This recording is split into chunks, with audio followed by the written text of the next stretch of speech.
días, hermanos, hermanas.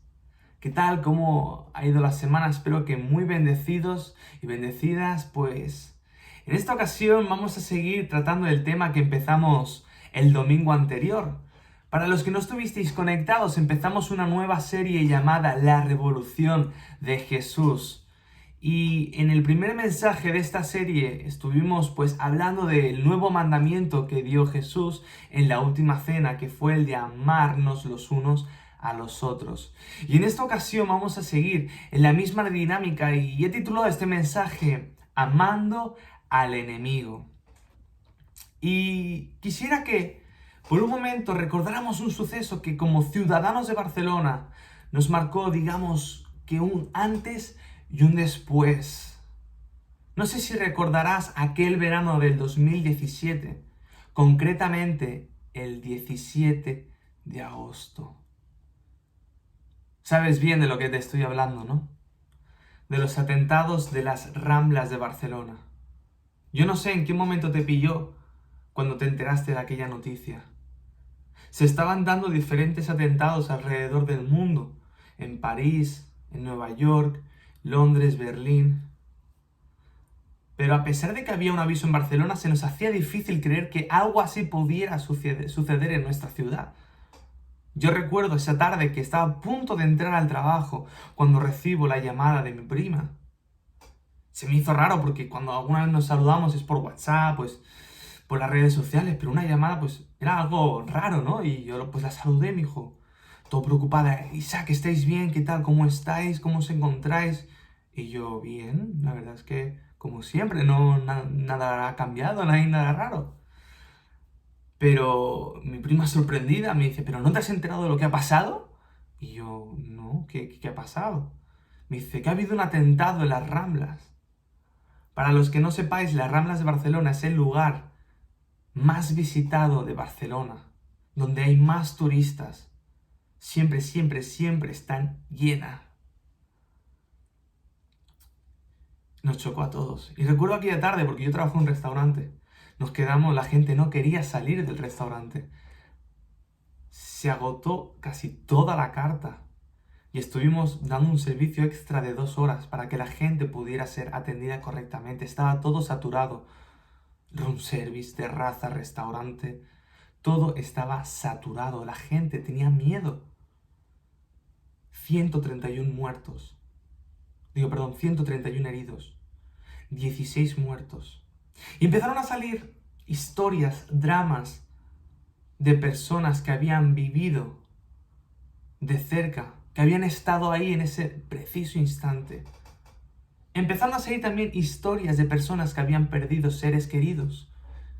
Y uno de estos casos fue la historia de un hombre que había perdido a su esposa, quedando él a cargo de su hijo, de su único hijo. Y este hombre dio una entrevista a La Vanguardia que me impactó.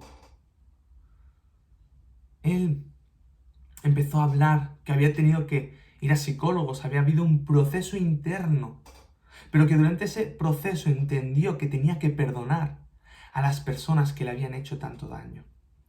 Su hijo apenas era un niño y quiero que te imagines, que nos pongamos por un momento en la piel de este hombre. ¿Cuántos sueños, cuántas ilusiones, cuántos proyectos debería tener con su esposa e hijo? ¿Cuántas cosas que hacer y ya no podría hacer? ¿Cuántas cosas que ya no podría volver a vivir juntos como familia? Y todo porque 4 personas decidieron entrar con una furgoneta en un sitio así de concurrido y atropellar y matar a cuanta más gente posible. Porque una cosa es sufrir las consecuencias por tus propias decisiones, que ya es duro, pero sabes que has sido tú el que ha elegido mal. Y otra cosa es sufrir las consecuencias de decisiones ajenas. Y esto es lo que le pasó a este hombre. Pero durante la entrevista dice una cosa muy curiosa, una cosa que deberíamos aprender. Dice, yo a mi hijo no le estoy enseñando a odiar. Yo a mi hijo le estoy enseñando a perdonar a estas personas. No quiero que viva con rencor. Y concluye la entrevista. Quiero que mi hijo viva una vida plena, feliz y libre. Por esa misma razón lo estaba educando a que no sintiera odio, rechazo ni rencor por los asesinos de su madre. Dime si esto no es chocante. Dime si esto no es amor por el enemigo. Y antes de seguir, quisiera que me acompañaras un momento en oración, que pudiéramos entregar este mensaje al Señor. Y leeremos Mateo capítulo 5, de los versículos 38 al 48 como texto base. Gracias, Señor, te damos por esta oportunidad de estar reunidos, por esta oportunidad de poder aprender más de ti, de poder entender cuál fue tu mensaje, cuál fue el impacto que tuviste en esta sociedad, Señor, en la historia que marcaste un antes y un después. Gracias, Padre, porque tu palabra es transformadora. Tu palabra es la que nos hace más parecidos a ti, Señor. Gracias porque es viva y eficaz, Señor. Gracias porque estás con nosotros, porque nos das la vida y la gracia de estar vivos, Señor. Te pedimos que te muevas con total libertad, Espíritu Santo. Usa mi boca, usa mis manos, úsalo todo, Señor, para tu gloria y honra. Aquí el único que debe ser glorificado es tu nombre, Señor. Transfórmanos, te pedimos, Padre, que nuestro interior, nuestra mente, nuestra forma de actuar y pensar cada vez sea más semejante a la tuya, Señor mío. En el nombre de Jesús. Amén y amén. Pues como he dicho, quisiera que me acompañaras a Mateo capítulo 5, los versículos 38 al 48. Y dice así la palabra de Dios en el nombre del Padre, del Hijo y del Espíritu Santo. Dice, oísteis que fue dicho, ojo por ojo y diente por diente. Pero yo os digo, no resistéis al que es malo. Antes, a cualquiera que te hiere la mejilla derecha, vuélvete también la otra. Y al que quiera ponerte a pleito y quitarte la túnica, déjale también la capa. Y cualquiera que te obligue a llevar la carga por 1 milla, ve con él 2. Al que te pida, dale, y al que quiera tomar de ti prestado, no se lo rehuses.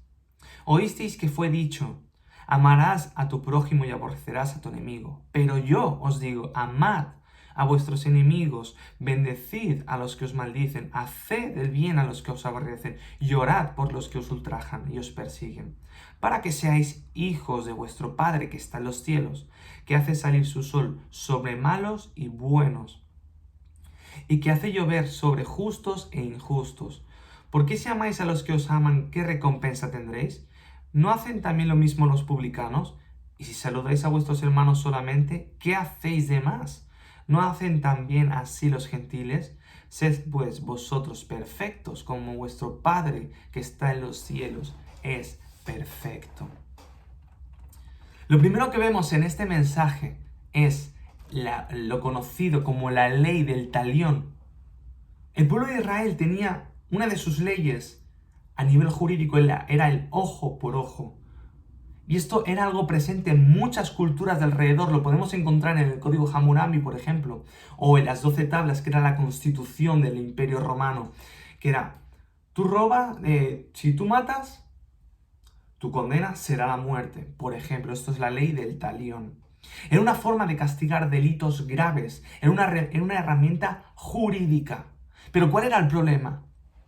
Que el pueblo de Israel se había acostumbrado a hacer esta herramienta jurídica, algo que fuera solo para jueces, ministrados y fiscales, lo habían tomado como un recurso en su vida diaria. Él me ha hecho esto, yo se la devuelvo.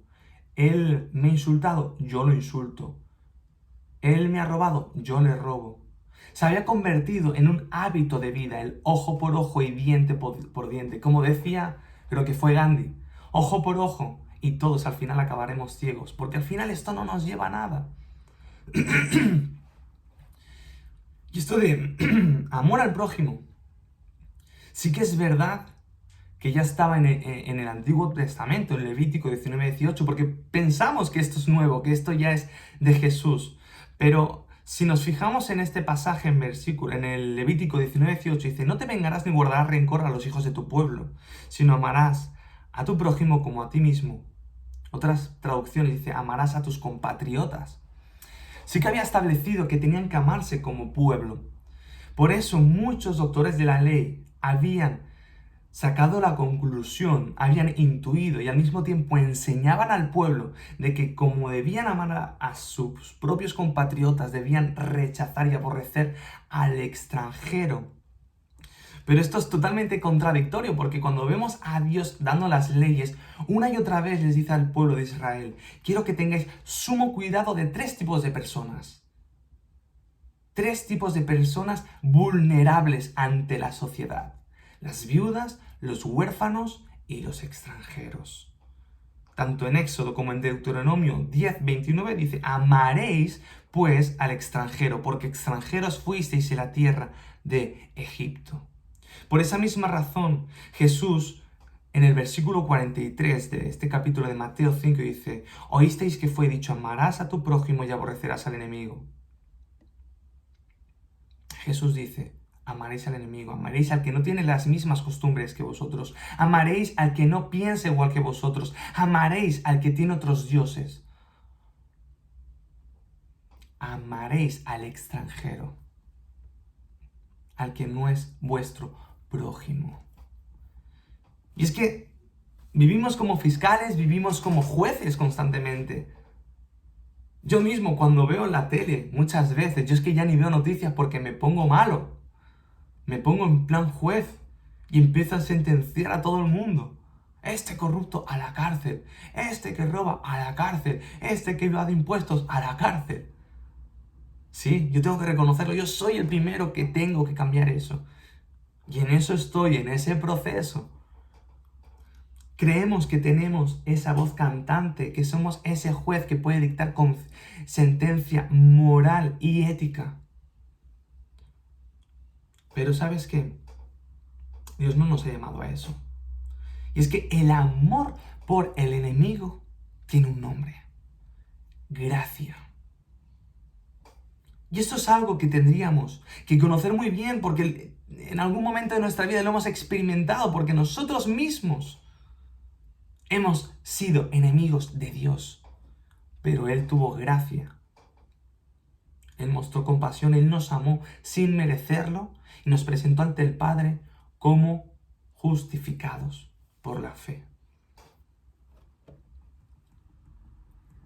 Cuando Jesús llegó, cuando Jesús nació, el pueblo, como dijimos en el mensaje anterior, estaba gritando, estaba clamando un revolucionario que levantara las masas a la guerra contra Roma. Querían una revolución terrenal, pero vino Jesús y les trajo una revolución eterna, una revolución trascendental, una revolución que iba a traspasar incluso hasta la muerte, que iba a traspasar aquella generación. El pueblo de Israel quería librarse de Roma.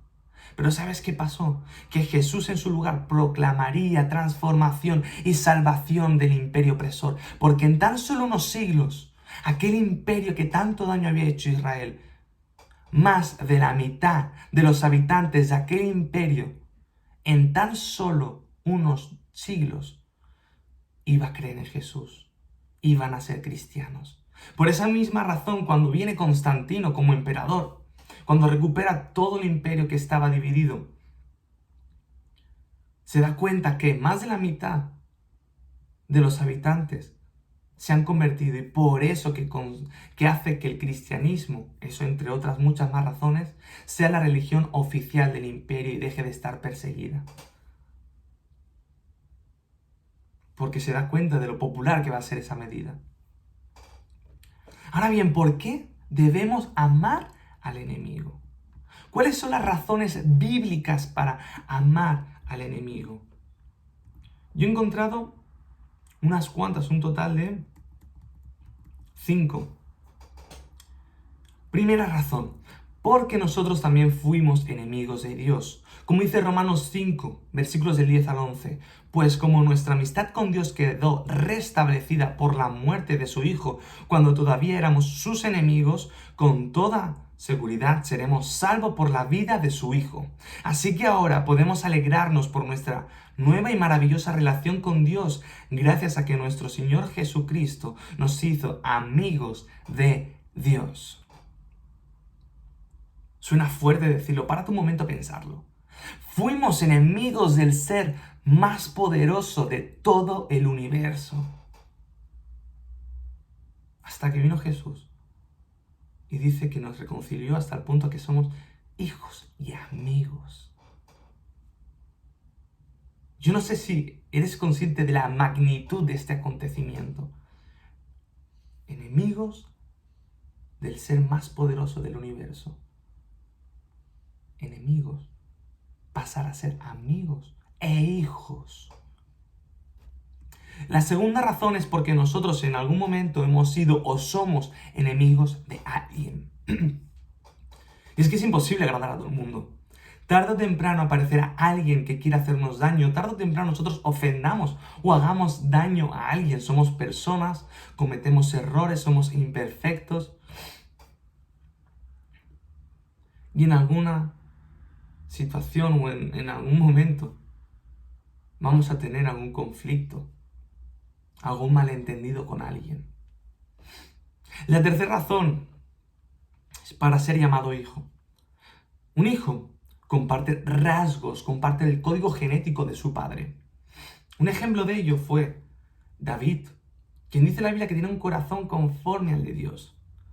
Y recordemos que David fue un asesino, fue un adúltero en un momento de su vida, y digamos que no supo ser del todo buen padre, pero tenía un corazón conforme al de Dios. Y no porque no se equivocara en nada, porque se equivocó, a pesar de sus muchísimas virtudes. Tenía un corazón conforme al de Dios, porque mostraba amor y gracia por sus enemigos. Cuando tuvo la oportunidad de vengarse de Saúl, de aplicar su propia justicia contra el hombre que durante tantos años lo había perseguido para matarle. Aquel hombre que mientras tocaba el arpa le tiraba lanzas. David lo perdonó, lo honró, lo respetó, incluso lo protegió. Y jamás le hizo mal, jamás le pagó mal por mal, cuando lo tenía en sus manos para asesinarlo. Decidió amarlo y perdonarlo. La cuarta razón es que la reconciliación es una prioridad para Jesús. Mateo 5, 23 a 24, la Nueva Traducción Viviente, dice: por lo tanto, si presentas una ofrenda en el altar del templo y de pronto recuerdas que alguien tiene algo contra ti, deja la ofrenda allí en el altar. Anda y reconcíliate con esa persona. Luego ven y presenta tu ofrenda a Dios. La mejor ofrenda que tú puedes presentar a Dios es la reconciliación con alguien con el que llevas peleado durante años, meses, días. Esa es la mejor ofrenda que tú puedes ofrecerle. Y el quinto y último punto por el que debemos amar a nuestros enemigos es que debemos imitar el ejemplo de Cristo, tal como hizo Esteban. Y esta es la conclusión del pasaje, porque acaba así: sed pues vosotros perfectos, como vuestro Padre que está en los cielos es perfecto. Y aquí no nos está hablando de que no cometamos errores. No nos está diciendo que vivamos una vida sin equivocarnos, sin pecar, porque eso es imposible. Eso solo lo consiguió Jesús. Nosotros, como en otro mensaje dijo, somos un desastre. Pero cuando se refiere a perfecto, se dice que mostremos la misma actitud que el Padre.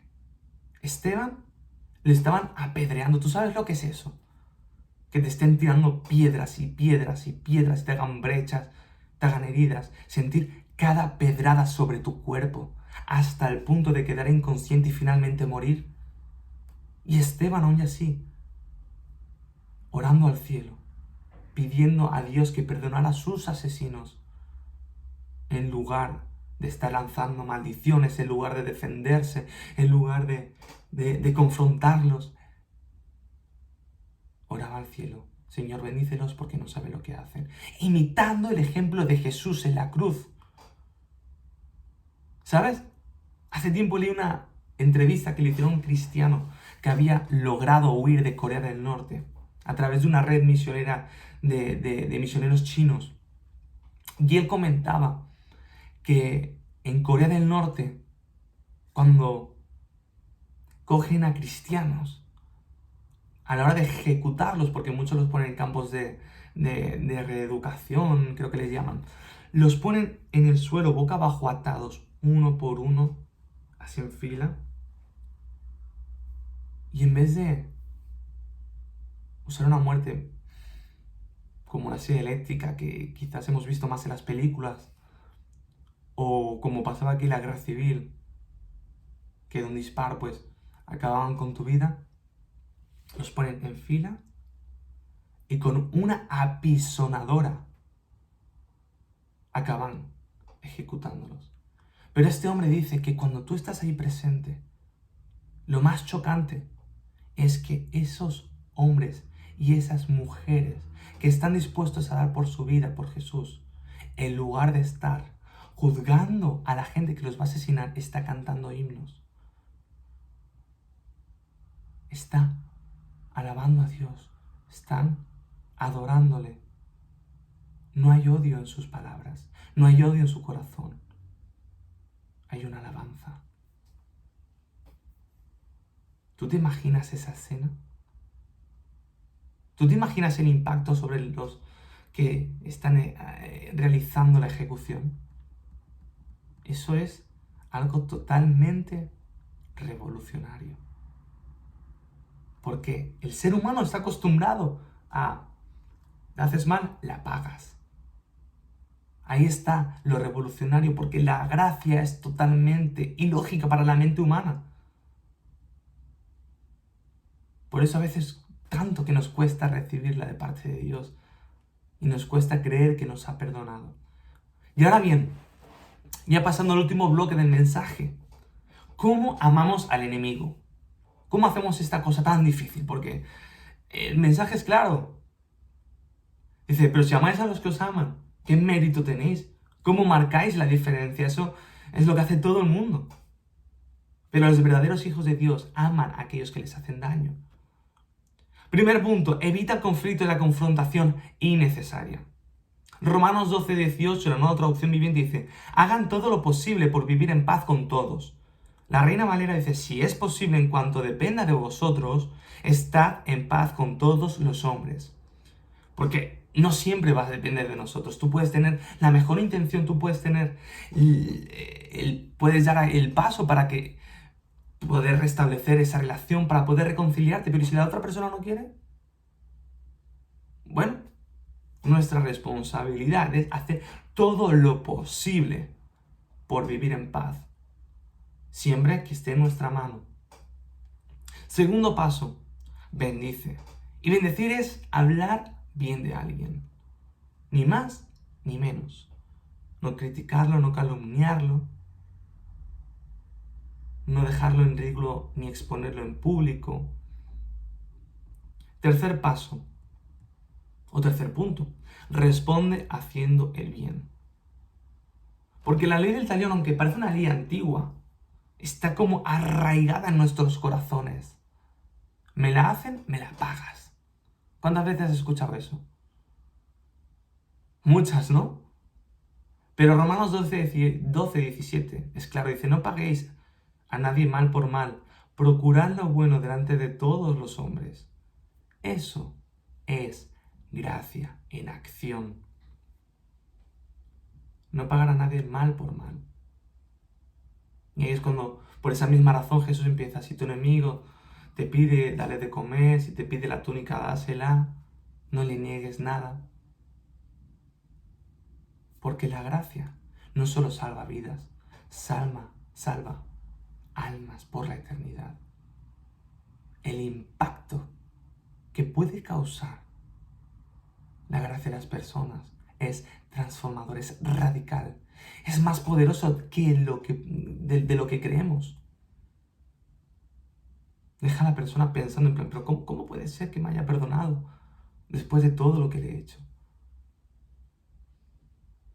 Así es como encarnamos el mensaje de Jesús. Y cuarto y último punto sobre cómo amar al enemigo. El versículo 44 de Mateo 5 Habla de que ama al enemigo, bendícelo, ora, hazle el bien. Pero es curioso porque si vamos a la versión original, el verbo amar y el verbo orar están en gerundio. O sea, se tendría que traducir, una traducción más correcta sería, estén amando al enemigo, estén orando por el enemigo.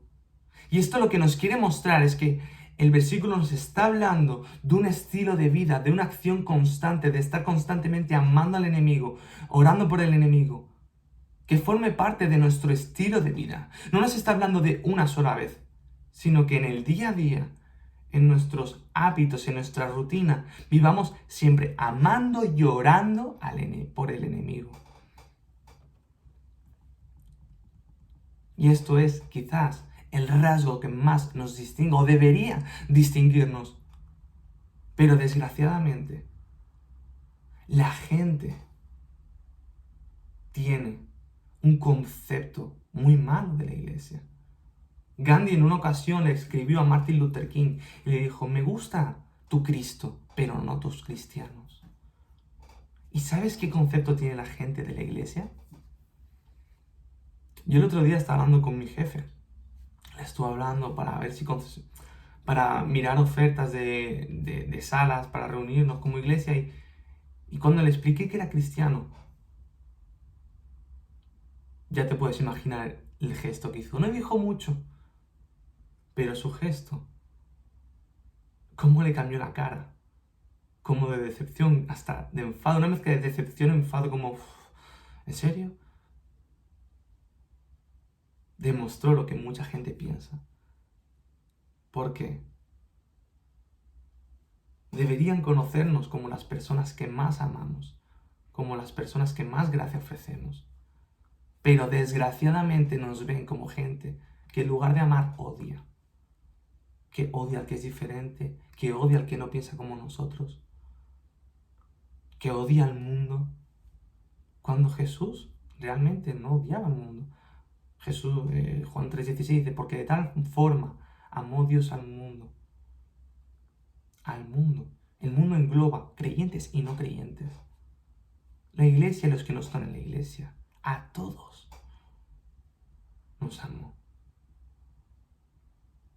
Y esta es la revolución. Y lo realmente revolucionario no es amarnos entre nosotros, cosa que es necesaria. Lo realmente revolucionario es amar al que es diferente a nosotros, amar al que quiere hacernos daño, amar a aquellos colectivos que buscan desacreditarnos, que buscan atacarnos. Eso es lo revolucionario. Como dije la otra vez, recordemos que el cristiano es inclusivo con todo el mundo, pero exclusivo en su devoción. Lo repito, el cristiano es inclusivo con todo el mundo, pero exclusivo en su devoción a Dios, en su fe. Y quisiera acabar invitándote a que pienses en alguien que te haya herido, alguien que te haya hecho daño. Quiero que pienses en alguien al que tú sepas que le has causado problemas, que hayas ofendido en algún momento de tu vida. Quiero invitarte que ahora cuando oremos, ores por esa persona. Y si está en tus manos, puedas enviarle un mensaje de perdón, un mensaje que lo invite a la reconciliación o que le invite a la reconciliación. Vamos a orar. Gracias, Señor, te damos por este día, por tus bendiciones, por estar con nosotros. Lava nuestros corazones, lávanos a nosotros, nuestra mente, líbranos de la ofensa, líbranos del mal, Padre. Queremos vivir como tú quieres que vivamos. En el nombre de Jesús, amén y amén.